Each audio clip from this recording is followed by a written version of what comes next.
तो आइए हम लोग 12th क्लास का एक इंट्रोडक्शन क्लास ले लेते हैं। पहले आपको हम बताएंगे कि 12th में हम लोगों को क्लास वाइज रूटीन को फॉलो करना है। एक शीट दिया गया है आप लोगों को जिसमें लिखा हुआ है कि डे 1 में क्या पढ़ाई होगा, फिर डे 2 में क्या पढ़ाई होगा, डे 3 में क्या पढ़ाई होगा। और आप देख सकते हैं कि शीट में 3 कॉलम बना हुआ है, 3 कॉलम इस तरह से बना हुआ है। यहां लिखा हुआ है डे 1, यहाँ पे टॉपिक का नाम लिखा हुआ है और फिर यहाँ पर टॉपिक का नाम लिखा हुआ है।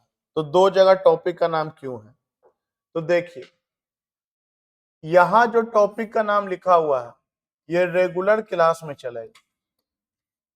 जो आपको हम क्लास लेंगे, जो भी टाइम है उसके अकॉर्डिंग ये चलेगा। मान लीजिए कि अभी आपका 11:30 बजे वाला बैच है, तो 11:30 से 1 आपको ये टॉपिक कवर होगा MWF में, या जो भी आपका बैच का टाइम है उसके अकॉर्डिंग। और ये MWF में आप रेगुलर क्लास किया और आप TTS में इसी का वीडियो क्लास करेंगे। बोलिएगा इसी का वीडियो क्लास, सेम टॉपिक नहीं, सेम टॉपिक नहीं, बल्कि सेम टॉपिक से रिलेटेड न्यूमेरिकल्स का क्लास वीडियो के थ्रू जाएगा। मान लो फॉर एग्जांपल आपको हम पहला क्लास में पढ़ाया चार्ज क्या होता है, चार्ज के बारे में पूरा डिटेल बताया, पूरा थ्योरी बताया, एनसीईआरटी कवर कर दिया, एनसीईआरटी का न्यूमेरिकल भी करा दिया। लेकिन सीबीएसई बोर्ड में उसके बियॉन्ड भी कहानी आता है। जैसे क्वेश्चन है कि 1 कप पानी अगर आप पी लीजिएगा तो कितना आप चार्ज पी लीजिएगा, कितना आप इलेक्ट्रॉन प्रोटॉन पी लीजिएगा। अब इस क्वेश्चन को अगर हम क्लास में कराने जाएं तो लगभग 30 मिनट के आसपास का टाइम खाएगा। बनाने को तो 2 मिनट में बन जाएगा, लेकिन आपको सिखाने के लिए मुझे 30 मिनट का टाइम लगेगा, जो कि प्रैक्टिकली पॉसिबल नहीं है कि आपको मुझ तरह सिखा दे, एकदम कमांड भी करवा दें और थ्योरी भी पूरा करके आपका सिलेबस खत्म करवा पाए। तो इसी को, टाइम को सेव करने के लिए इसको शिफ्ट कर दिया हम वीडियो क्लास में। ये जो न्यूमेरिकल वाला हिस्सा है, बहुत इत्मीनान से इसको हम वीडियो के थ्रू बना करके आपको सेंड करेंगे। तो ये वीडियो क्लास किसके लिए है? तो ये वीडियो क्लास उनके लिए कंपलसरी है जो लोग सीबीएसई बोर्ड भरे हैं। और ये रेगुलर क्लास किसके लिए है? ये regular class Bihar board plus CBSE के लिए है। और ये एक्स्ट्रा क्लास वीडियो वाला सीबीएसई के लिए प्लस उनके लिए है जो कंपटीशन देना चाहते हैं, जो कंपटीशन में इंटरेस्टेड है। मतलब बिहार बोर्ड वाले अगर सिर्फ रेगुलर क्लास भी हमारा करेंगे तो उनको 100 का 100 आ जाएगा। लेकिन जो लोग सीबीएसई हैं उनको मेरा रेगुलर क्लास के अलावा उनको ये एक्स्ट्रा क्लास वीडियो वाला करना ही करना है। मतलब कह सकते हैं कि सीबीएसई वाले का क्लास 7 दिन है, MWF भी है और TTS में भी है वीडियो क्लास। एक पार्टिकुलर टाइम बना लीजिएगा। आप ये सोचोगे किसी भी टाइम उठ करके TTS में देख लेंगे, नहीं देख पाओगे, क्योंकि आपको रेगुलर वे में जाएगा। जैसे आपका क्लास का एक फिक्स टाइम हुआ है, उसी तरह से वीडियो क्लास का एक फिक्स टाइम बनाइएगा। एंड डेफिनेटली अगर 1.5 घंटे का वीडियो रहेगा तो उसमें आपको कम से कम भी तो 2.5 घंटा लगेगा ही लगेगा, क्योंकि आपको वीडियो देखना है, समझना है, लिखना है।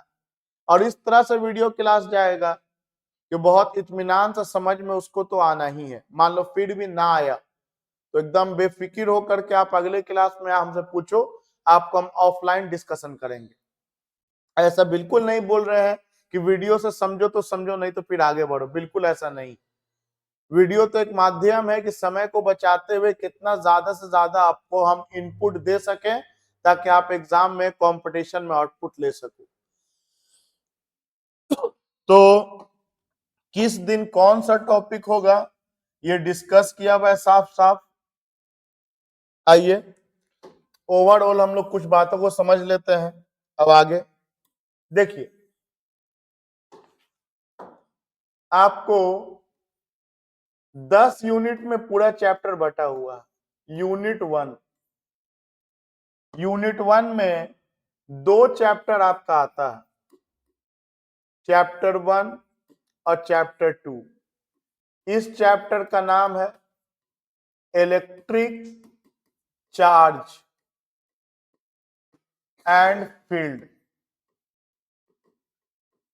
और सेकेंड चैप्टर का नाम है इलेक्ट्रिक पोटेंशियल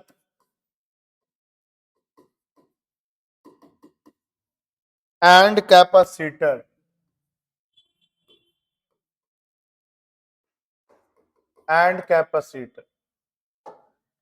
ये दोनों चैप्टर को आप एक साथ कह सकते हैं इलेक्ट्रोस्टैटिक्स।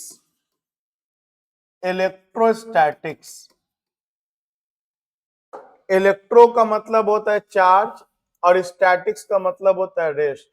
मतलब इस चैप्टर में जो चार्ज रहेगा उसको रेस्ट में रख करके हम लोग स्टडी करेंगे डिटेल में, और ये दोनों चैप्टर मिल करके आपका 8 मार्क्स बनता है।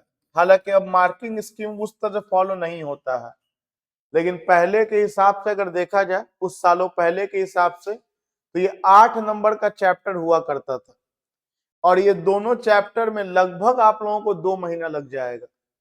कह सकते हैं कि एक चैप्टर में आपको 2 महीना लगेगा। ये पहला जो चैप्टर है ये एक सबसे लंबा चैप्टर है, क्योंकि इसको बताते हुए समझाते हुए आगे के भी कई चैप्टर का कॉन्सेप्ट इसमें आएगा। मतलब जस्ट लाइक 11, याद रखिएगा कि सारा 12 भी आपका कनेक्टेड है। मतलब अगर हम चैप्टर 7 में जाएंगे तो चैप्टर 1 से लेकर 6 तक उसमें कनेक्टेड है। 7 को समझने के लिए पहला 6 चैप्टर का नॉलेज आपके दिमाग में होना चाहिए। इसके बाद आपको यूनिट 2 आएगा, जिसमें करंट इलेक्ट्रिसिटी आएगा चैप्टर 3 में। करंट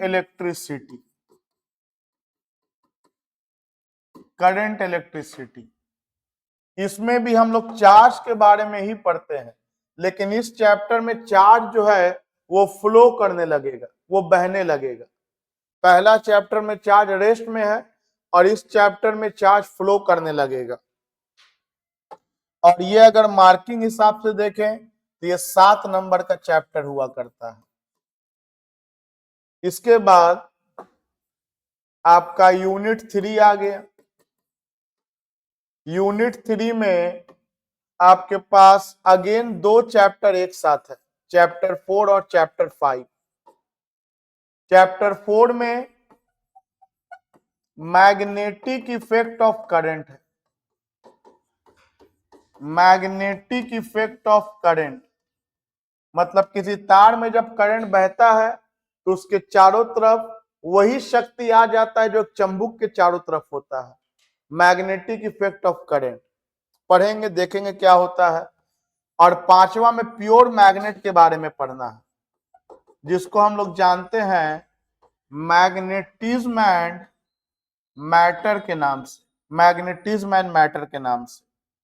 और अगेन ये दोनों चैप्टर मिला करके 8 नंबर का चैप्टर बनता है। तो ये जो शुरू का 5 चैप्टर है ये कोर चैप्टर कह सकते हैं, मतलब सबसे ज्यादा टाइम यही लगने वाला है। और ये तीनों मिला करके आपका 23 नंबर का चैप्टर हो जाता है। 8 16 4 20 3 23 नंबर मिनिमम। कभी कभी तो 70 में से 35 नंबर तक का सवाल यहीं से चला आता है। इसके बाद आपका चौथा यूनिट आएगा, यूनिट 4 आएगा। और यूनिट 4 में अगेन 2 चैप्टर आप एक साथ स्टडी करेंगे, चैप्टर 6 और चैप्टर 7। चैप्टर 6 में आप पढ़िएगा इलेक्ट्रोमैग्नेटिक इंडक्शन,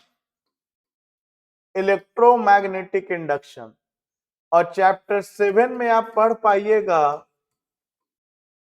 ऑल्टरनेटिंग करंट, और ये दोनों चैप्टर मिला करके अगेन आपका 7 नंबर का बनता है, 7 मार्क्स, 7 मार्क्स का बनता है। और एक बात मैं आपको बता दूं, इस चैप्टर को जब हम पढ़ाने जाएंगे चैप्टर 6 को, तो चैप्टर 4 का सारा बात आपको याद होना चाहिए। चैप्टर 4 का सारा बात याद होगा तभी आपको चैप्टर 6 और चैप्टर 7 समझ में आएगा। मतलब कोई ये सोच ले कि चैप्टर 4 में कुछ कुछ ऊपर नीचे हो गया, नहीं याद किए हैं, छोड़ के नया चैप्टर से शुरुआत कर देंगे, इम्पॉसिबल। इंट्रोडक्शन में ये सब बातों को याद रखिए कि आप किसी भी चैप्टर को स्किप करके अगला चैप्टर पे नहीं बढ़ सकते हैं। छठा अगर आपको सीखना है तो आपको पहले चौथा चैप्टर कवर अप करना पड़ेगा। इसके बाद आपका 5वां यूनिट आता है जिसमें सबसे छोटा चैप्टर है एनसीईआरटी का, chapter 8 electromagnetic waves. Electromagnetic waves ये आपको 3 नंबर का चैप्टर है, 3 मार्क्स। और यहां आपका एंड हो जाता है एनसीईआरटी का पार्ट 1। ये पार्ट 1 आपका एनसीईआरटी का एंड हो जाता है। एनसीईआरटी का पार्ट 1 यहां पर खत्म हो जाता है। इसके बाद सेकेंड पार्ट में आप कह सकते हैं कि सब कुछ नया है, आपको बहुत ज्यादा पहला पार्ट का जरूरत नहीं है। आपको फिर आता है यूनिट 6 जिसमें 2 चैप्टर आएगा, 9 और 10। 9 में आएगा रे ऑप्टिक्स, रे ऑप्टिक्स, और 10 में आएगा वेव ऑप्टिक्स। 9 में रे ऑप्टिक्स आएगा और 10 में वेव ऑप्टिक्स आएगा। इसके बाद ये दोनों मिला करके अगर देखें तो 14 मार्क्स का चैप्टर है। 14 मार्क्स कह सकते हैं कि सबसे ज्यादा नंबर कंटेन ये दोनों चैप्टर करता है। 70 में से 1/5 हिस्सा, 14 नंबर ये दोनों चैप्टर से ही कम से कम आ जाता है। इसके बाद आप यूनिट 7 में आ जाइए जिसमें एक चैप्टर को डिस्कस करेंगे जिसका नाम है dual nature of matter and radiation. Dual nature of matter and radiation. इसके बाद आपका यूनिट 7 के बाद यूनिट 8 में 2 चैप्टर आ जाएगा, चैप्टर 12 व चैप्टर 13, जो आपका एक एटम चैप्टर कहलाएगा और एक आपका न्यूक्लियस चैप्टर कहलाएगा। और ये दोनों मिल करके अगेन 7 मार्क्स का हो जाएगा, 7 नंबर का।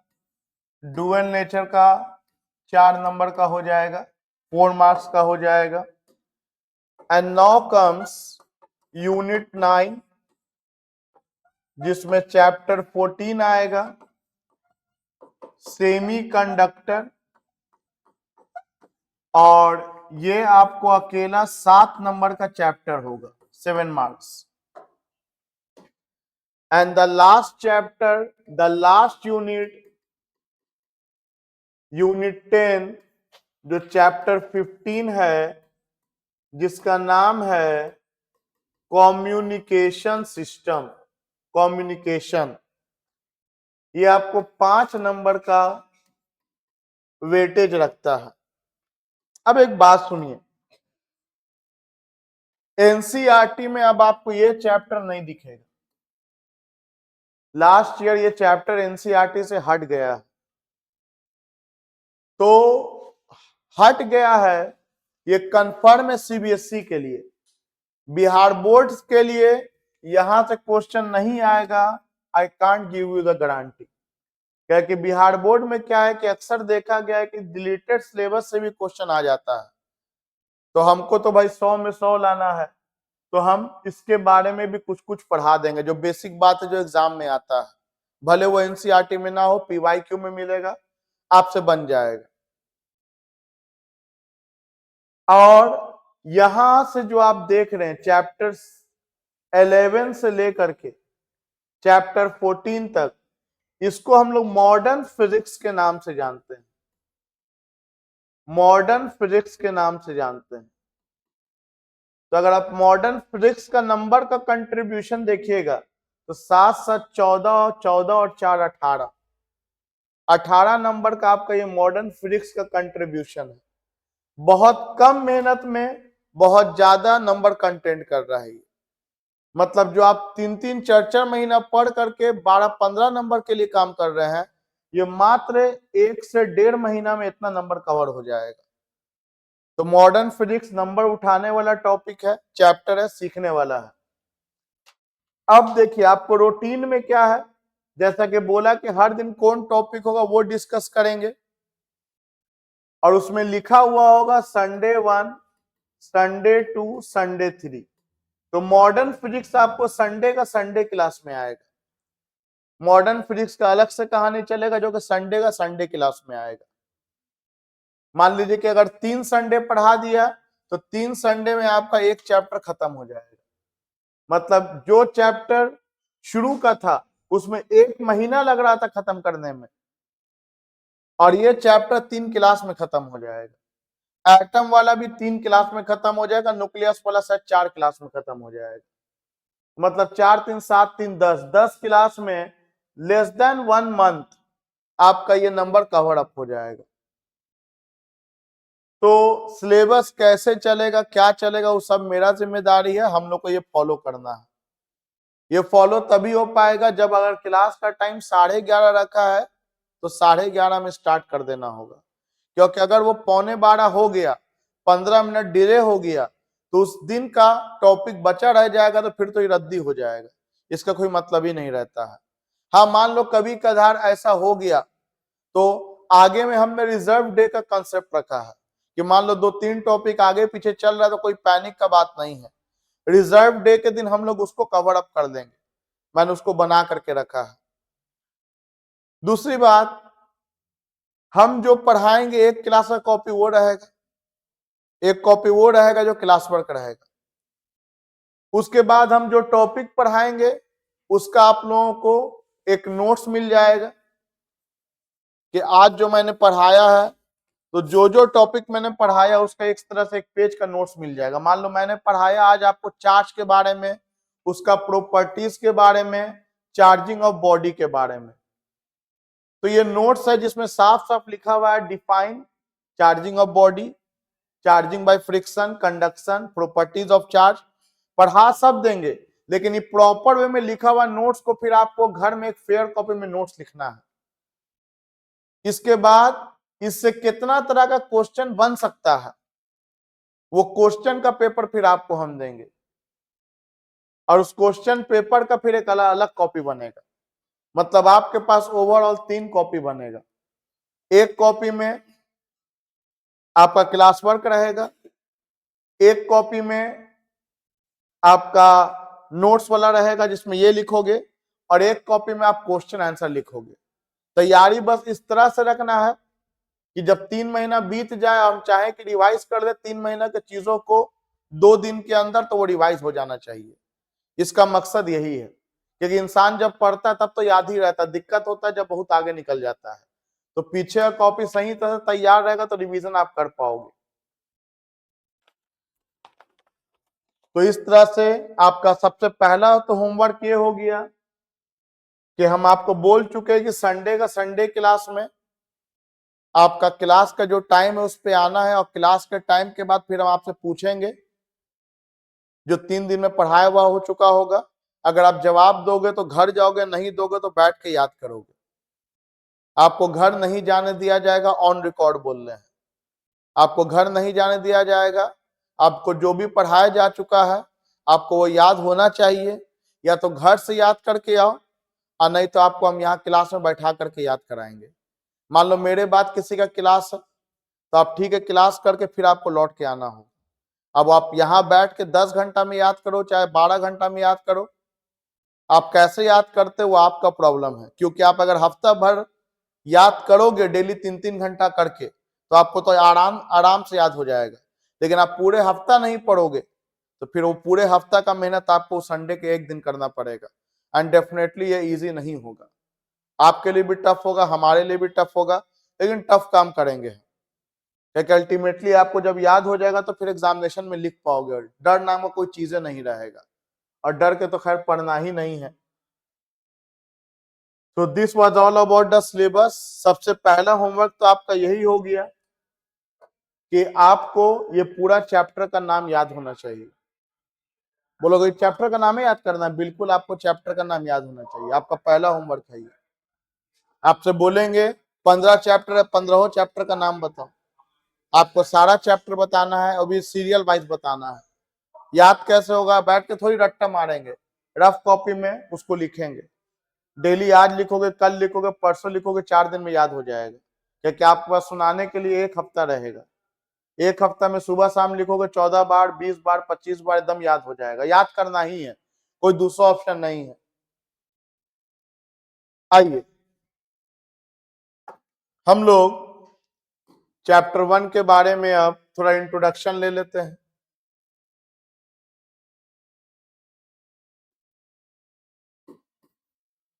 चैप्टर 1 और 2 आप कह सकते हैं कि एक साथ चलने वाला है, एक यूनिट है ये दोनों मिलकर के, जिसका नाम है इलेक्ट्रोस्टैटिक्स। इलेक्ट्रोस्टैटिक्स 2 वर्ड से मिलके बना है, इलेक्ट्रो और स्टैटिक्स। इलेक्ट्रो का मतलब होता है चार्ज, और स्टैटिक्स का मतलब होता है रेस्ट। कहने का मतलब यह है कि इस चैप्टर में हमको इसके बारे में पढ़ना है। किसके बारे में पढ़ना है? चार्ज के बारे में पढ़ना है। और चार्ज किस में रहेगा? रेस्ट में रहेगा। तो बोलोगे चार्ज मोशन में भी जा सकता है? हाँ, चैप्टर 3 में चार्ज मोशन में चल जाएगा, और जिसको हम लोग करंट इलेक्ट्रिसिटी कहेंगे। चैप्टर 1 में चार्ज रेस्ट में रहेगा, और चार्ज को रेस्ट में रख करके जो स्टडी करते उसको क्या कहते हैं हम लोग? इलेक्ट्रो स्टैटिक्स कहते हैं। चार्ज क्या है? तो बोलेंगे like mass, charge is inherent property of matter.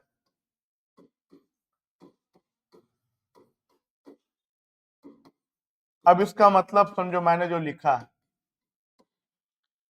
Matter का मतलब सुने होगे, anything which occupy the space has mass. Junior class में पढ़े होगे ये सब। तो अगर कोई भी ऑब्जेक्ट है, कोई भी चीज है, तो उसके पास तो मास होगा। मास ना हो, कोई चीज मासलेस हो, ये पॉसिबल नहीं है। अगर ऑब्जेक्ट है तो उसके पास मास होगा, मास होगा। अगर कोई ऑब्जेक्ट है, मैटर है, तो मास होगा। तो उसी तरह से अगर कोई मैटर है तो उस पर कौन होगा? चार्ज। आपको चार्ज लगाने की जरूरत नहीं है। कि कोई भी मैटर किससे बनता है? एटम से बनता है, मॉलिक्यूल से बनता है। और एटम में कौन रहता है? न्यूक्लियस। और न्यूक्लियस में कौन रहता है? Neutron, proton. इलेक्ट्रॉन चारों तरफ घूमता रहता है। तो इलेक्ट्रॉन, प्रोटॉन, ये सब कौन है? चार्ज। चार्ज है। तो वही मैंने लिखा है कि लाइक मास, जिस तरह से मास बॉडी का इनहेरेंट प्रॉपर्टी है, उसी तरह से चार्ज भी बॉडी का इनहेरेंट। इनहेरेंट मतलब जिसे अलग ना किया जा सके। जैसे आपके बॉडी में हाथ काट के हटा देंगे, आप जिंदा रह जाओगे? हाँ या ना? बिल्कुल। बहुत लोगों का हाथ डैमेज होता है, काट के हटा देता है, जिंदा रह जाता है। लेकिन आपका दिल निकाल के फेंक देंगे, हटा देंगे, जिंदा रह जाओगे? नहीं। तो बॉडी है, अगर चल रहा है, सांस ले रहे हो, तो दिल जो है वो उसका इनहेरेंट प्रॉपर्टी है। उसी तरह से मैं बोल रहा हूं कि कोई भी बॉडी है तो चार्ज उसका कैसा प्रॉपर्टी है? इनहेरेंट प्रॉपर्टी है। मतलब बॉडी होगा तो चार्ज होगा ही होगा। अब देखो, चार्ज एक फिजिकल क्वांटिटी है। चार्ज कैसा क्वांटिटी है? फिजिकल क्वांटिटी हर उस चीज को बोलते हैं जिसका हम लोग क्या कर देते हैं, मेजरमेंट कर देते हैं। जिसका भी हम लोग मेजरमेंट कर लेते हैं उसको हम लोग कौन सा क्वांटिटी कहते हैं, फिजिकल क्वांटिटी कहते हैं। तो चार्ज के बारे में बोलेंगे, it is physical quantity, it is physical quantity which या whose minimum possible value is 1.6 into 10 का power minus 19 coulomb, called elementary charge, called elementary charge। देखिए क्या लिखा है मैंने ये लिखा है कि चार्ज एक फिजिकल क्वांटिटी है, मतलब इसका मेजरमेंट किया जा चुका है, इसका मेजरमेंट किया जा चुका है। इसका कितना मिनिमम पॉसिबल वैल्यू पाया गया था, 1.6 इंटू 10 का पावर माइनस 19 कूलम, मतलब इससे कम वैल्यू का चार्ज एग्जिस्ट नहीं करता है। ये चार्ज का मिनिमम पॉसिबल वैल्यू है जो पाया गया था, 1.6 इंटू 10 का पावर माइनस 19 कूलम, जिसको हम लोग शॉर्टकट में ई से भी इंडिकेट कर देते हैं। किससे इंडिकेट करते हैं, इसका सिंबल है। तो ई का वैल्यू कितना हुआ, ई का वैल्यू कितना हुआ, 1.6 इंटू 10 का पावर माइनस 19 कूलम। अब ये चार्ज जो है वो नेचर में दो तरह का पाया जाता है, या तो ये चार्ज पॉजिटिव होगा या तो ये चार्ज निगेटिव होगा।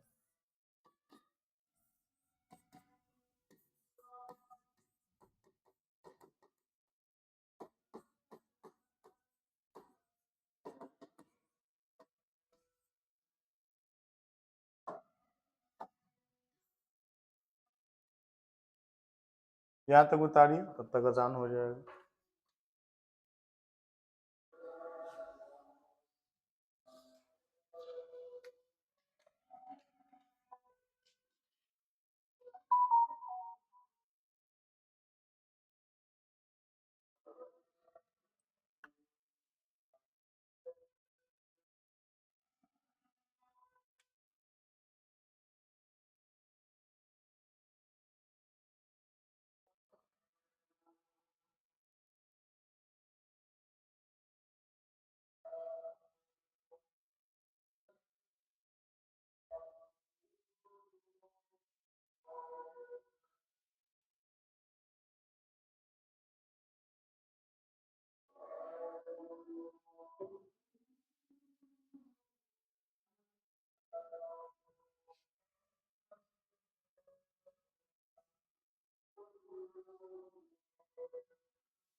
तो मैं ये कह रहा था कि चार्ज नेचर में दो तरह का है, पॉजिटिव और निगेटिव।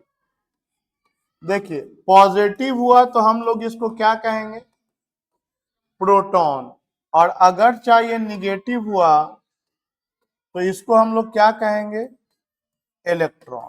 क्या कहेंगे बउआ, इलेक्ट्रॉन। प्रोटॉन हुआ तो इस पर वैल्यू होगा प्लस 1.6 इंटू 10 का पावर माइनस 19 कूलम, और इलेक्ट्रॉन हुआ तो इस पर वैल्यू होगा माइनस 1.6 इंटू 10 का पावर माइनस 19 कूलम। इसको हम लोग प्लस ई से इंडिकेट करते हैं और इसको हम लोग माइनस ई से इंडिकेट करते हैं। तो ये सब तो भाई जीके टाइप याद करने का चीज है। ये भी याद रखना कि प्रोटॉन का जो मास होता है वो होता है 1.67 10 का पावर माइनस 27 kg, और इलेक्ट्रॉन का जो मास होता है 9.1 इंटू 10 का पावर माइनस 31 kg। देख सकते हैं कि प्रोटॉन के मास के कंपैरिजन में इलेक्ट्रॉन का मास छोटा नहीं बल्कि बहुत छोटा है।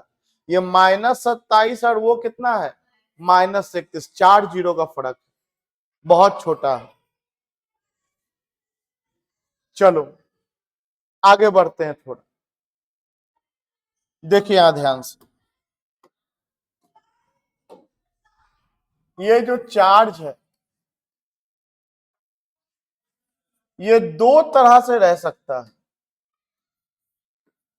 या तो ये रेस्ट में रहेगा या तो ये मोशन में रहेगा। ध्यान दीजिएगा जो बताने जा रहे हैं, हम जो अब लिखने जा रहे हैं वो आपको चैप्टर 1 में नहीं मिलेगा। हम जो लिखने जा रहे हैं वो आपको चैप्टर 1 में मिलेगा, चैप्टर 3 में भी मिलेगा, चैप्टर 4 में मिलेगा और चैप्टर 8 में मिलेगा। मतलब ये सारे चैप्टर में जो जो मेन पॉइंट है उसको हम एक जगह यहाँ पे कर रहे हैं जहां से एग्जाम में सवाल आता है। इंट्रोडक्शन है, सीखिएगा इत्मीनान से, आराम से, बढ़िया से, और कोई मन में सवाल आएगा तो हाथ है खड़ा कर देना है। तो चार्ज दो तरह से रह सकता है, या तो रेस्ट में या तो मोशन में। अब समझिए रेस्ट में रहने का मतलब क्या हुआ। मान लो यहां पर एक चार्ज है और यहां पर एक प्लस क्यू चार्ज है, तो ये प्लस क्यू वाला इस चार्ज को क्या करेगा, बुलाएगा कि भगाएगा? तो पॉजिटिव वाला पॉजिटिव को रिपेल करेगा, पॉजिटिव वाला पॉजिटिव को रिपेल करेगा। ये नेचुरल फेनोमेनन, नेचुरल प्रक्रिया है। पॉजिटिव वाला पॉजिटिव को रिपेल करेगा, रिपल्सन होगा, रिपल्सिव फोर्स। और बोलिए मेरे साथ, दो चार्ज के बीच में, बोलिए, दो चार्ज के बीच में लगने वाला जो फोर्स होता है उसे इलेक्ट्रोस्टैटिक फोर्स कहते हैं। कौन सा फोर्स कहते हैं? जिस तरह से मास के बीच में ग्रेविटेशनल फोर्स लगता है, चार्ज के बीच में कौन सा फोर्स लगता है? इलेक्ट्रोस्टैटिक फोर्स, इलेक्ट्रोस्टैटिक फोर्स, जिसको हम लोग आगे पढ़ेंगे कूलम्स लॉ वाले चैप्टर टॉपिक में। इलेक्ट्रोस्टैटिक फोर्स, दो चार्ज के बीच में लगने वाला फोर्स। तो यहां रिपल्सिव फोर्स लग रहा है, लेकिन सोचो अगर यही चार्ज अगर माइनस होता तो ये वाला चार्ज क्या करता है, इसको अट्रैक्ट करता या रिपेल करता? अट्रैक्ट करता। तब ये रिपल्सिव के जगह पे क्या लिखा था? Attractive force. तो बताओ इलेक्ट्रोस्टैटिक फोर्स कितना तरह का होता है? दो तरह का, या तो रिपल्सिव फोर्स होगा between like charges, similar nature of charges, या अट्रैक्टिव फोर्स होगा बिटवीन अनलाइक चार्जेस और डिसिमिलर नेचर ऑफ चार्जेस। एक चार्ज दूसरे चार्ज को अट्रैक्ट कर सकता है या रिपेल, और चार्ज के इस प्रॉपर्टी को बोलते हैं इलेक्ट्रिक इफेक्ट। क्या कहते हैं? Electric effect. यहां पर कौन सा इफेक्ट पैदा कर रहा है? Electric effect. जैसे मान लो तुमसे हम बोले इस पेन को हम पकड़ पा रहे हैं कि नहीं? मेरे फील्ड में, मेरे चंगुल में है, लेकिन अगर यहां कोई रख दे, अब मेरे फील्ड से कहां चला गया?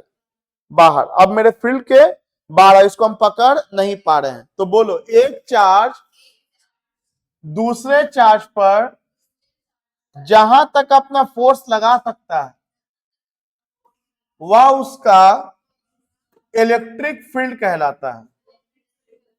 तो बताओ चार्ज रुका हुआ था कि मूव कर रहा था? रुका हुआ था। तो चार्ज जब रुका रहेगा तो अपने चारों तरफ कौन सा फील्ड पैदा करेगा? Electric field. इस इलेक्ट्रिक फील्ड के कारण क्या हुआ? पॉजिटिव पॉजिटिव को रिपेल कर रहा है, पॉजिटिव निगेटिव को अट्रैक्ट कर रहा है। अगर ये वाला चार्ज इलेक्ट्रिक फील्ड के कहां चला गया? बाहर, तो उस पर कोई फोर्स लगने वाला नहीं है। तो इलेक्ट्रिक फील्ड समझ में आया? क्या समझे इलेक्ट्रिक फील्ड के बारे में? बोलेंगे एक चार्ज जहां तक अपने फोर्स को लगा सकता है, एक चार्ज जहां तक अपने फोर्स को लगा सकता है, जहां तक लगा देगा वहां तक उसका क्या कहलाएगा? इलेक्ट्रिक फील्ड कहलाएगा। वहां तक उसका इलेक्ट्रिक फील्ड कहलाएगा। तो चार्ज जब रेस्ट में रहेगा तो क्या प्रोड्यूस किया? Electric field. यहां पे एक और काम करो, यहां पे काम करो कि यहां पर एक लोहा का टुकड़ा रख दो, आयरन पीस, लोहा का टुकड़ा रख दो, और मेरे सवाल का एक जवाब दो। ये लोहा का टुकड़ा रख दिया, अगर यहाँ पे चंबुक होता तो ये चंबुक इस लोहा के टुकड़ा को क्या करता? अगर वहां पर चंबुक होता तो ये चंबुक लोहा के टुकड़ा को खींच लेता, क्योंकि चार्ज के चारों तरफ कौन सा फील्ड है? तो मैग्नेट के चारों तरफ, चंबुक के चारों तरफ कौन सा फील्ड होगा? और वो मैग्नेटिक फील्ड में जब लोहा रहेगा तो लोहा खिंचा जाएगा। मैग्नेटिक फील्ड में जब लोहा रहेगा तो लोहा, लेकिन हम जब यहां पे लोहा रखा, देखा इस पे कोई असर नहीं पड़ रहा। हम जब लोहा रखा यहां पे, देखा लोहा पे कोई असर नहीं पड़ रहा। इसका मतलब यहां पे मैग्नेटिक फील्ड मौजूद नहीं है। यहाँ पे मैग्नेटिक फील्ड मौजूद नहीं है, क्योंकि अगर यहाँ पे मैग्नेटिक फील्ड होता तो लोहा पे अट्रैक्शन होता, लोहा पे अट्रैक्शन होता। तो यहाँ पर नो मैग्नेटिक फील्ड। बोलोगे क्यों बताया मैग्नेटिक फील्ड नहीं, क्या जरूरत था बताने का? तो देखो एग्जाम में एक सवाल आता है, एक सवाल क्या एग्जाम में आता है? एग्जाम में सवाल आता है कि चार्ज एट रेस्ट प्रोड्यूसेस, और पहला ऑप्शन होता है इलेक्ट्रिक फील्ड ओनली, दूसरा ऑप्शन होता है मैग्नेटिक फील्ड ओनली, तीसरा ऑप्शन होता है both electric and magnetic field, both electric and magnetic field, both electric and magnetic field, और चौथा ऑप्शन होता है नन। तो आप ही बताओ, ये क्वेश्चन एग्जाम में आ गया तो आप किसको टिक मारोगे? चार्ज रेस्ट में रहेगा तो क्या प्रोड्यूस करेगा? Only electric field, magnetic field produce नहीं करेगा। तो ये ऑब्जेक्टिव के लिए मैंने आपको ये कहानी पूरा बताया। इसका अभी जैसे क्वेश्चन लिखा मैंने, अभी लिख दिया मैंने, तो इस क्वेश्चन का सेट ऐसा आपको हम देंगे, मतलब जो भी टॉपिक एक दिन पढ़ा देंगे उसके अगले दिन आपको इस तरह क्वेश्चन का सेट मिलेगा कि उतना टॉपिक से कैसे कैसे क्वेश्चन फॉर्म हो सकता है, along with the answer sometimes, ताकि आपको आंसर ही पता रहे, आपको बस प्रैक्टिस करके याद कर लेना है, ताकि संडे को आप रिप्लाई कर सके। चलो आगे बढ़ते हैं,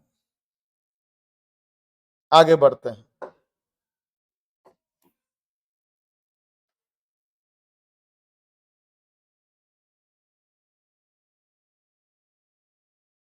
देखिए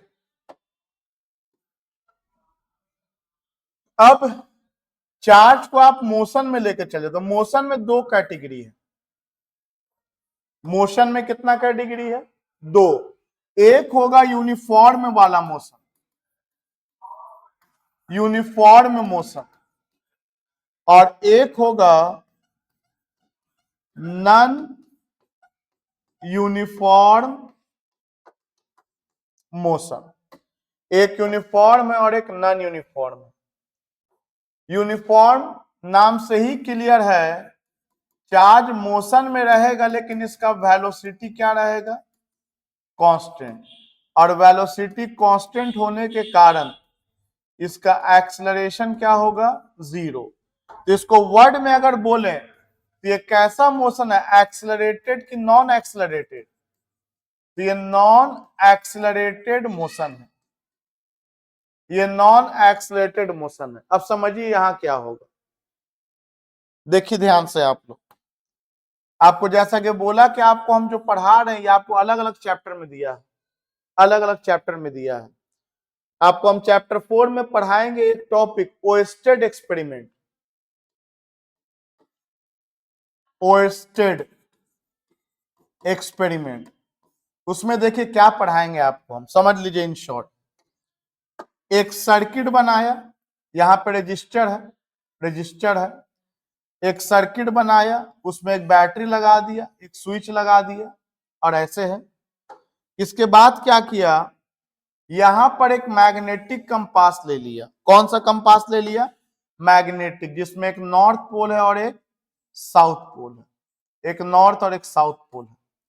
मैग्नेटिक कंपास ले लिया, मैग्नेटिक कंपास ले लिया इस तरह से, एक तरफ नॉर्थ पोल है और एक तरफ से साउथ पोल है, एक नॉर्थ पोल और एक तरफ साउथ पोल है। चलो कंपास ले लिए, देखे होंगे आप लोग कंपास, कंपास आप लोग देखे होंगे। मैग्नेटिक कंपास ले लिए, नॉर्थ पोल और साउथ पोल है आप लोगों को।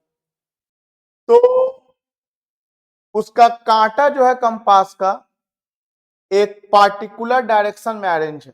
क्यों अरेंज है, चैप्टर 5 में पढ़ेंगे। समझो कंपास यहां पे लटका देंगे, कांटा ऐसे अरेंज है, ऐसे अरेंज है कांटा। अब सोचो ये नॉर्थ पोल है, इमेजिन करो ये नॉर्थ पोल है। कौन सा पोल है ये? नॉर्थ पोल है ये। और इमेजिन करो कि हम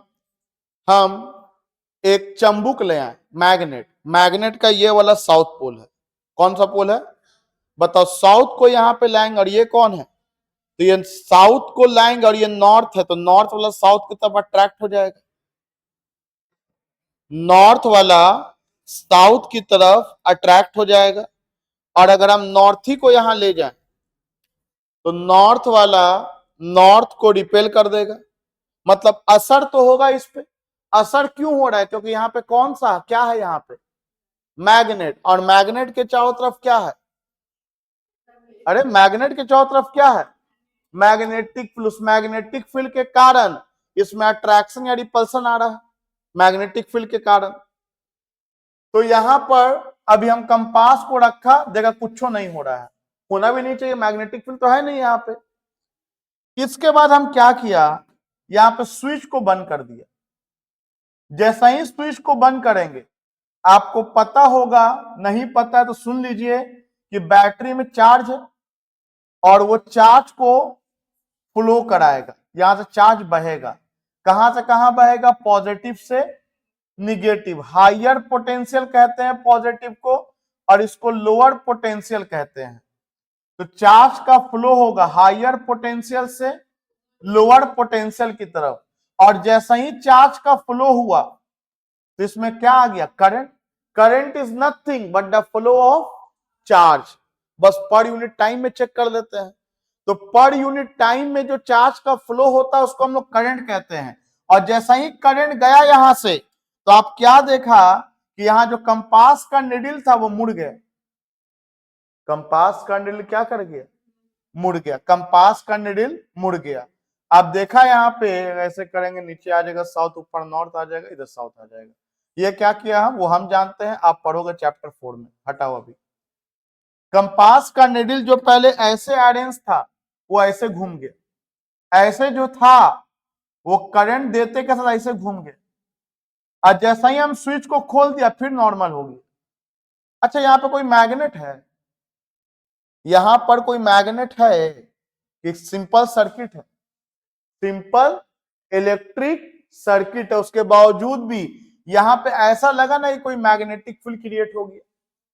जैसे हम यहाँ पे चंबुक रख रहे तब ना ये हिल डुल रहा था, यहां पे कोई मैग्नेट नहीं है तब भी ये निडल हिल गया। तो इससे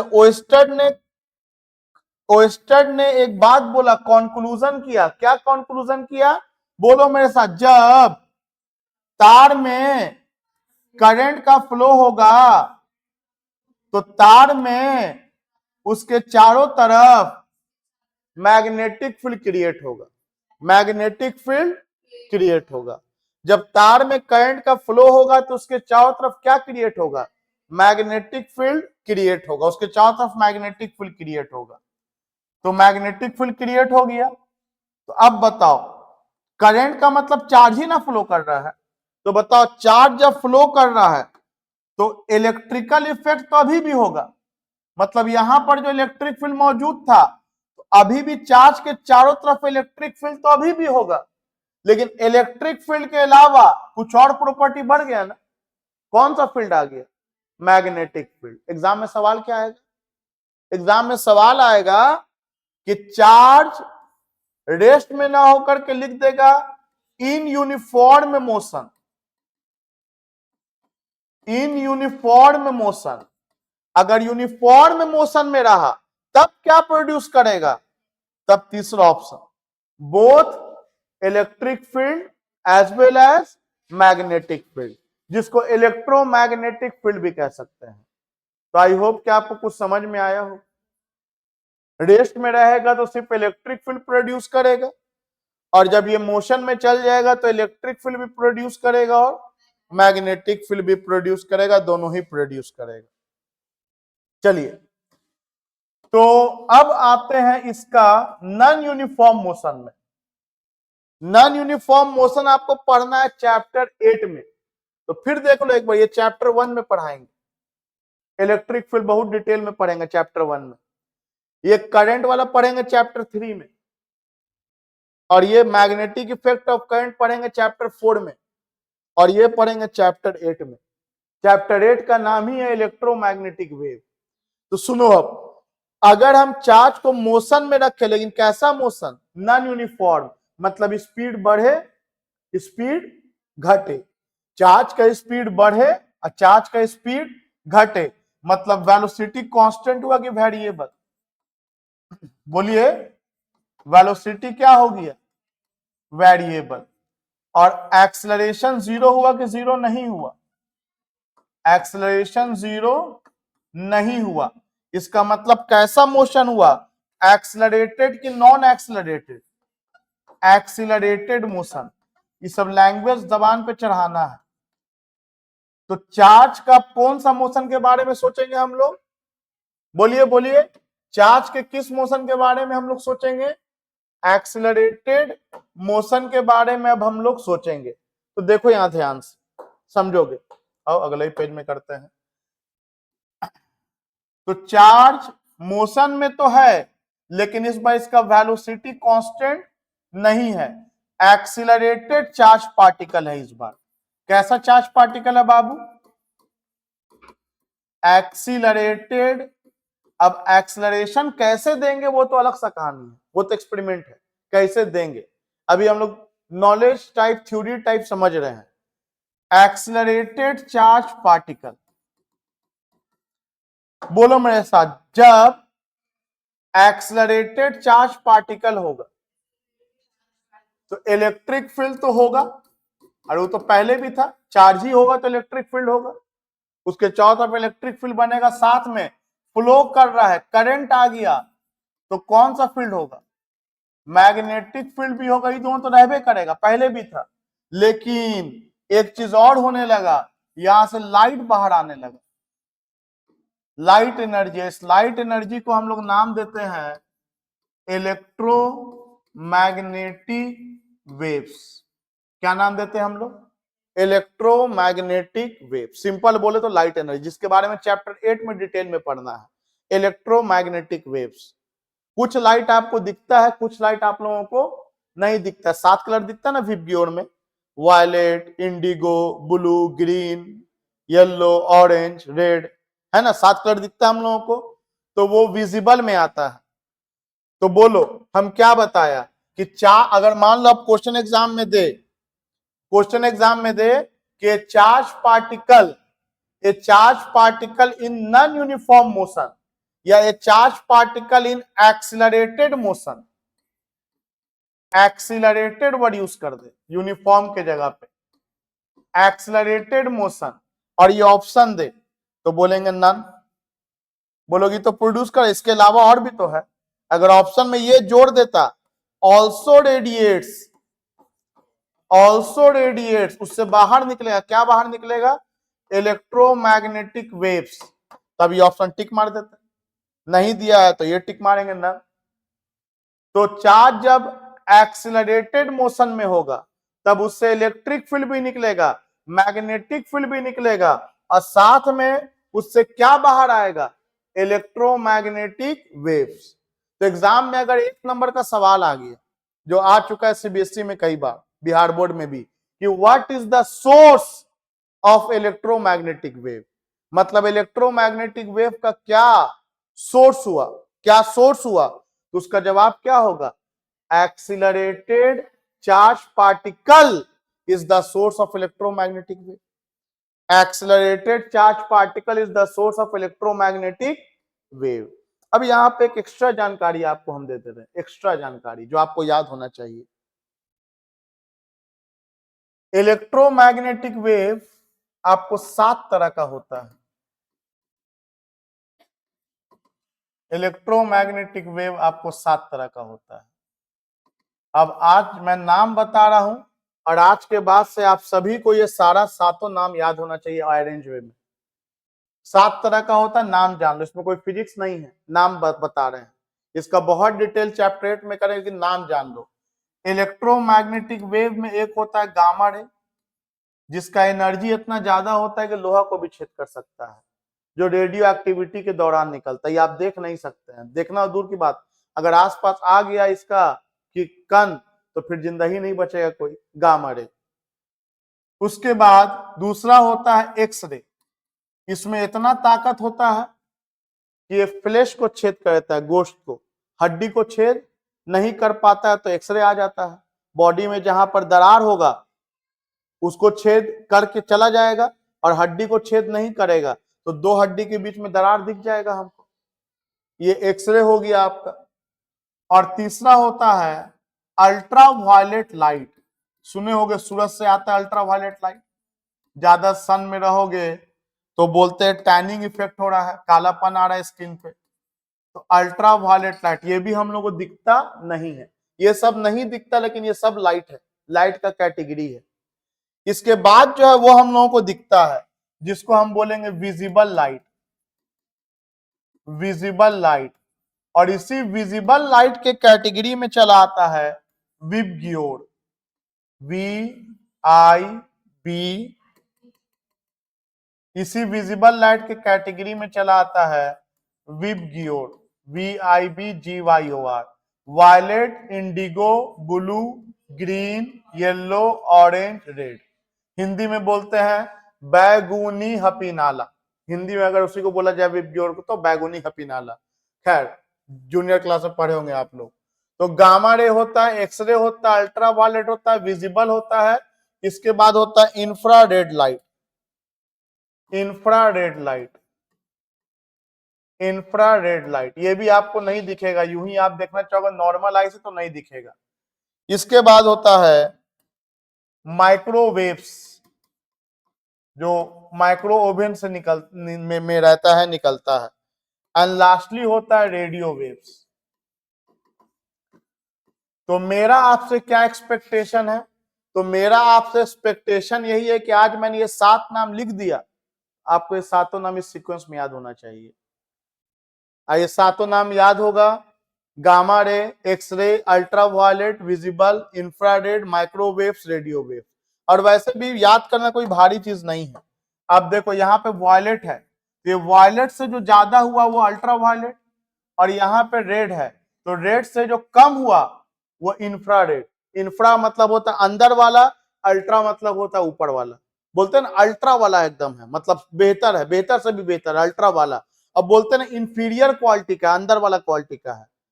तो वायलेट से ऊपर हो गया अल्ट्रा वायलेट, और रेड के अंदर हो गया इंफ्रारेड। 3 तो वैसा ही याद हो गया, और माइक्रोवेव्स और फिर रेडियो वेव्स, और एक्सरे होता है और गामा रे होता है।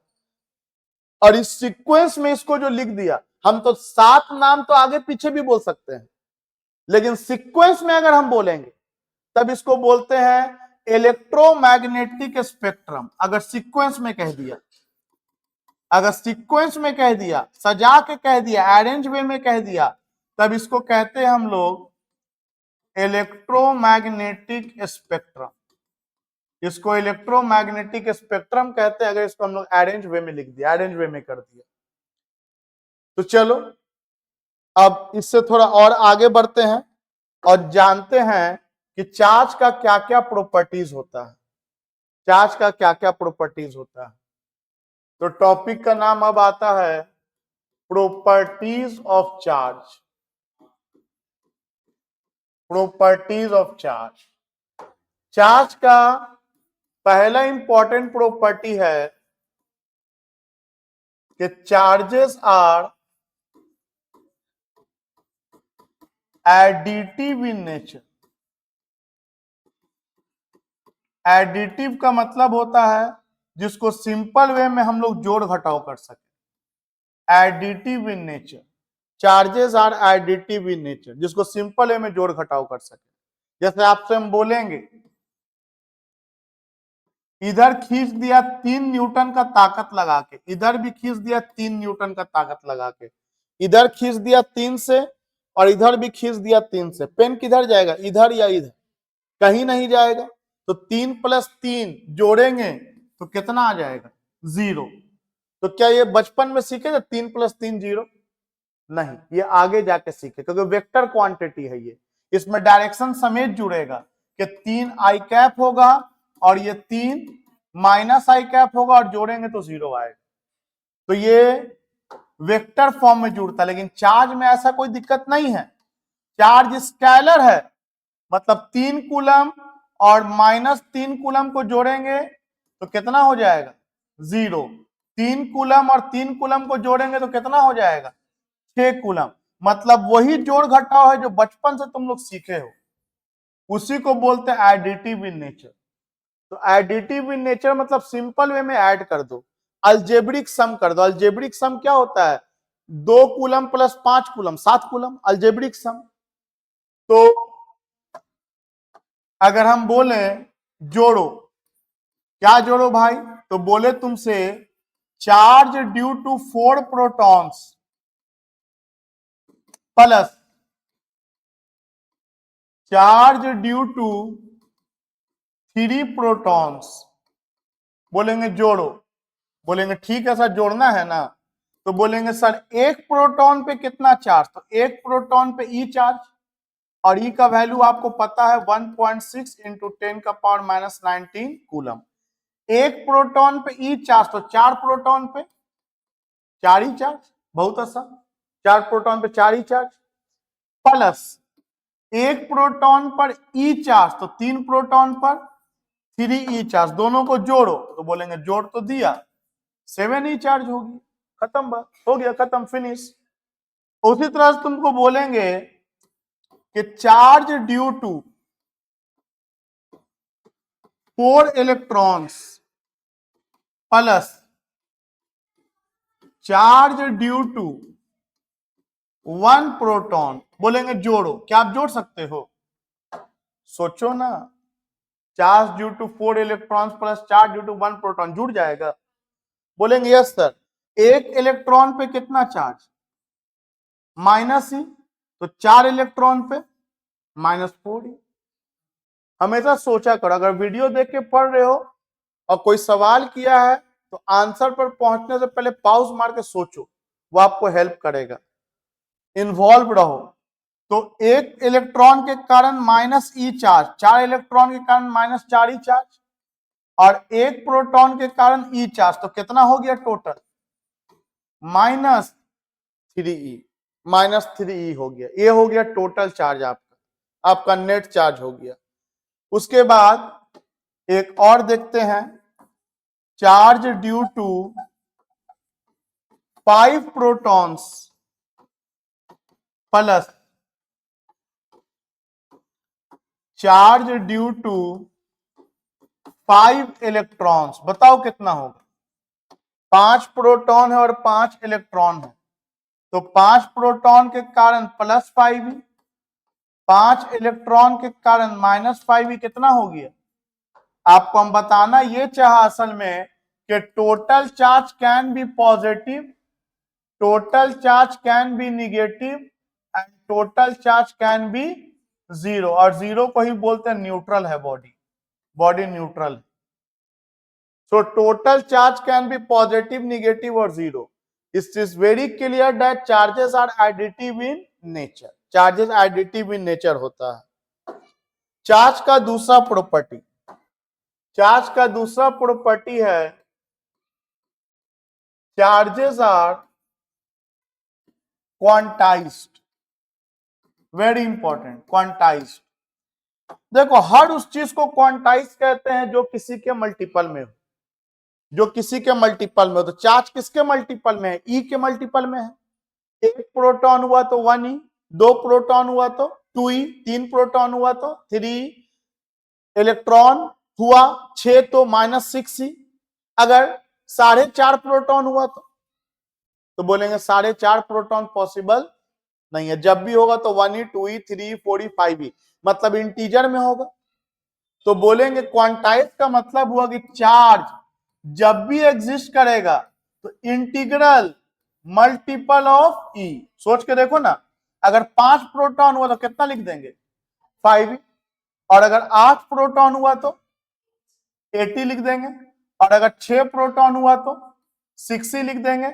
और अगर n प्रोटॉन हुआ तो ne लिख देंगे, ne लिख देंगे। सिमिलरली अगर इलेक्ट्रॉन हुआ 1 तो -1e, 2 हुआ तो -2e और 10 हुआ तो -10e। इसका मतलब n यहां क्या हो सकता है? n यहां 1 हो सकता है, 2 हो सकता है, 3 हो सकता है, 4 हो सकता है, 10 हो सकता है, 100 हो सकता है, बट नेवर क्या नहीं हो सकता? n का वैल्यू 1.6 हो सकता है? n का वैल्यू 1.6 हो सकता है? नहीं। E का तो वैल्यू होता ही 1.6 इंटू 10⁻19 कूलम। हम किसके बारे में बात कर रहे हैं? n के बारे में। 1.6 नहीं हो सकता। n का वैल्यू 4.5 हो सकता है? नहीं। n का वैल्यू 4/7 हो सकता है? नहीं। मतलब n हमेशा क्या होगा? इंटीजर। क्या होगा? इंटीजर। तो बोलो, हम लोग एक लाइन कह सकते हैं, बोलो मेरे साथ, चार्जेस, बोलो, charges always exist integral multiple of E. Proton होगा तो प्लस, इलेक्ट्रॉन होगा तो माइनस। चार्ज जब भी एग्जिस्ट करेगा तो किसके मल्टीपल में? ई के इंटीग्रल मल्टीपल में, ई के इंटीग्रल मल्टीपल में। इसी को क्या बोलते हैं हम लोग? चार्ज क्वांटाइज्ड है। एग्जाम में सवाल आता है, बहुत बार आ चुका है, एनसीईआरटी में भी क्वेश्चन दिया हुआ है कि डिफाइन क्वांटाइजेशन ऑफ चार्ज। क्या है सवाल?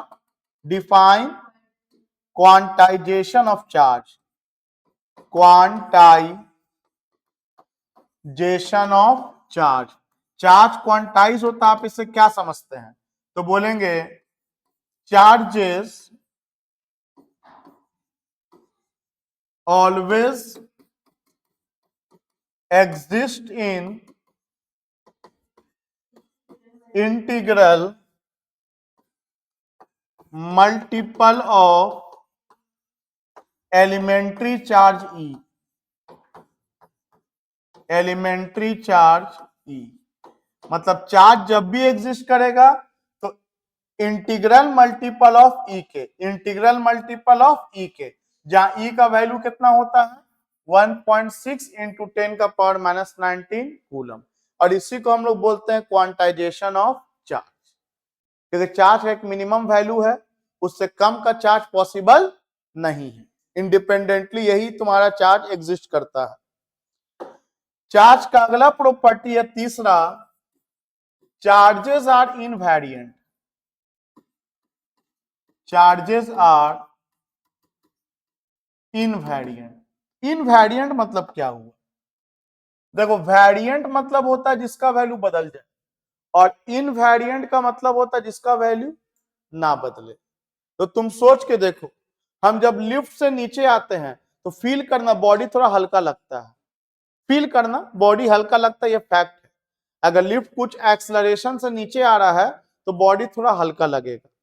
मतलब तुम्हारा वेट जो है, वेट रेस्ट में अलग है और मोशन में अलग है।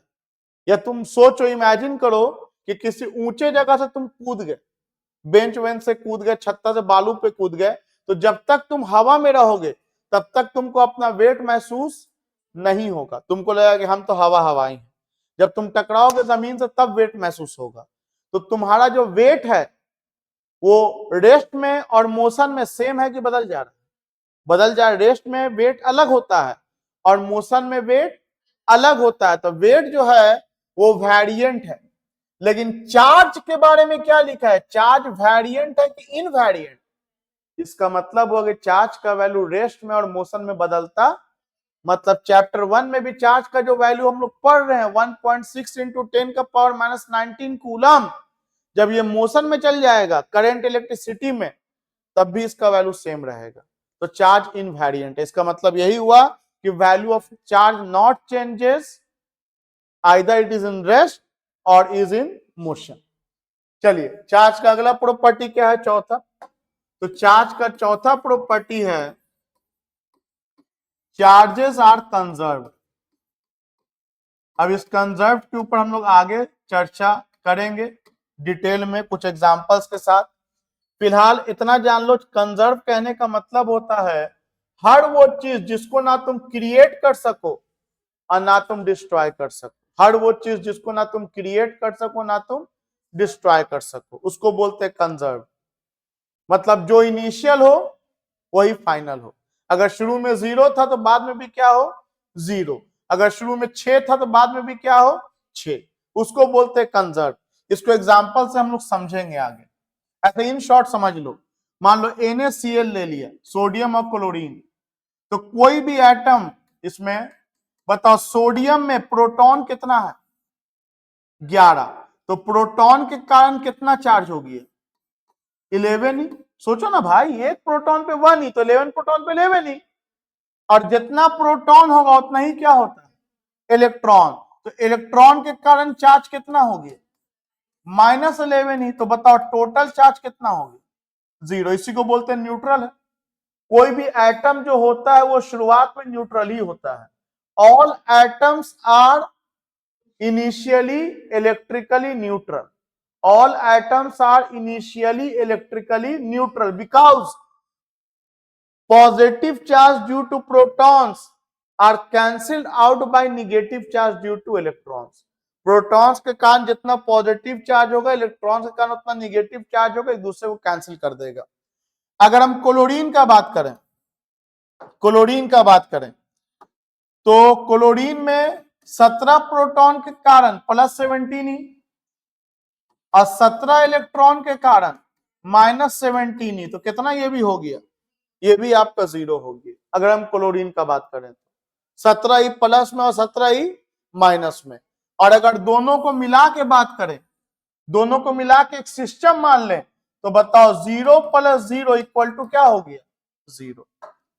बोलोगे क्यों बता रहे हैं? तो सुनो ध्यान से। अब रिएक्शन कराओ। रिएक्शन करा दिए। मान लो यहां से एक इलेक्ट्रॉन सोडियम से कहां चला गया? क्लोरीन में। ऑक्टेट कंप्लीट करेगा। सोडियम से कहां चला गया? क्लोरीन में। कितना इलेक्ट्रॉन गया? अरे भाई कितना इलेक्ट्रॉन गया? एक। तब ना Na+ और Cl- बन जाता है। सुने हो कभी Na+ Cl-? तो चलो एक इलेक्ट्रॉन यहां से यहां चला गया। अब फिर तुम बताओ, सोच सोच के बताओ, प्रोटॉन भी गया क्या? किसी पे इलेक्ट्रॉन गया? अरे भाई प्रोटॉन भी गया, किसी पे इलेक्ट्रॉन गया। प्रोटॉन न्यूक्लियस के अंदर होता है, वो कहीं जाता आता नहीं है। तो बताओ प्रोटॉन के कारण कितना चार्ज हुआ? तो बोलेंगे सर प्रोटॉन तो अभी भी 11 है। तो बताओ प्रोटॉन के कारण कितना चार्ज हुआ? +11 ही हुआ। और इलेक्ट्रॉन के कारण अब कितना चार्ज हुआ? तो कितना इलेक्ट्रॉन बचा? 10 ही ना बचा, एक चला ना गया। तो इलेक्ट्रॉन के कारण कितना चार्ज हुआ? -10 ही। बताओ टोटल चार्ज कितना हो गया? +ही। मतलब बोलेंगे कि जो बॉडी इलेक्ट्रॉन छोड़ा है वो पॉजिटिव बन गया। वो क्या बन गया? पॉजिटिव बन गया। चलो क्लोरीन के बारे में बोलो। तो क्लोरीन के बारे में बोलो। 17 प्रोटॉन के कारण कितना चार्ज? 17 चार्ज। और इलेक्ट्रॉन कितना पहुंचा हुआ? 17 तो था ही, एक और ले लिया ना। तो 18 इलेक्ट्रॉन के कारण -18 ही। बताओ कितना आ गया? -ही। चलो टोटल चार्ज जोड़ो तो सिस्टम का। टोटल चार्ज सिस्टम का जोड़ो, प्लस ई माइनस ई मिलके कितना हो गया 0। बताओ पहले कितना था और बाद में कितना रह गया 0। टोटल देखते, ये नहीं देखते, यहां तो क्रिएट डिस्ट्रॉय हो गया, लेकिन हम लोग सिस्टम में देखते हैं। तो बोलो ऐसा कह सकते हैं, बोलो मेरे साथ, जब एक आइसोलेटेड सिस्टम लें तब जितना चार्ज टोटल इनिशियल में होगा उतना ही चार्ज टोटल फाइनल में। तो बताओ 0 का 0 रहेगी। अगर ये 0 ना रह के कुछ होता तो बोलते क्रिएट हो गया, कम हो जाता तो बोलते डिस्ट्रॉय हो गया।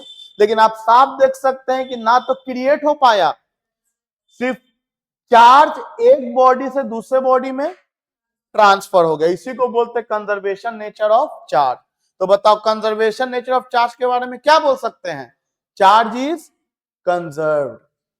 It means it can neither be created nor be destroyed, it only transfers from one body to another. जब एक बॉडी से दूसरे बॉडी में क्या हो जाता है, ये ट्रांसफर कर जाता है, एक बॉडी से दूसरे बॉडी में ट्रांसफर कर जाता है। क्लियर है आप लोगों को? तो एग्जाम में दो प्रॉपर्टी लिखने के लिए अक्सर एग्जाम में आता है, write two properties of charge. तो दो प्रॉपर्टी तो आपको वैसे ही याद हो गया, charges are additive in nature, charges are quantized. इसके अलावा क्या हुआ, charges are conserved, charges are invariant. समझ में आया? इसके अलावा like charges repel each other, unlike charges attract each other. उम्मीद है यहां तक क्लियर है। तो ये प्रॉपर्टीज ऑफ चार्ज था। इसके बाद इसमें आता है चार्जिंग ऑफ बॉडी।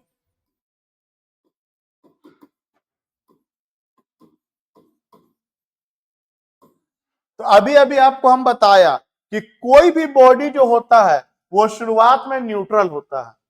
कोई भी बॉडी हो शुरुआत में क्या होता है, न्यूट्रल। क्यों?